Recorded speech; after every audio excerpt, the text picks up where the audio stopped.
আপনাকে কে সৃষ্টি করেছেন ভাই? কি উদ্দেশ্যে? প্রথমে কি একটা বলেছে, কি উদ্দেশ্যে?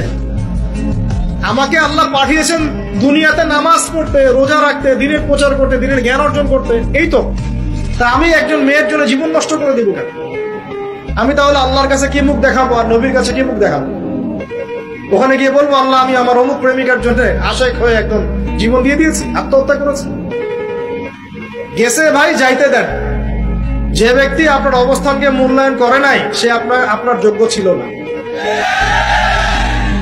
এখন আপনি কি করবেন? নিজের অবস্থান উন্নত করেন, আপনার পিছনে লাইন ধরে ঘুরবে।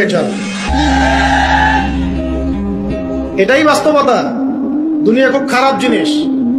মানুষ মানুষের অবস্থানকে মূল্যায়ন করে, মানুষ মানুষের অবস্থানকেই মূল্যায়ন করে, কিন্তু আল্লাহ রাব্বুল আলামিন আপনাকে সর্বাবস্থায় ভালোবাসেন।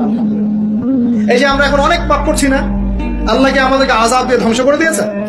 আল্লাহ পাক এখনো আমাদেরকে ভালোবাসেন, গ্রহণ করেন, অপেক্ষায়। আল্লাহ পাক অপেক্ষা করছেন কখন তওবা করবে, আমি তওবা কবুল করব।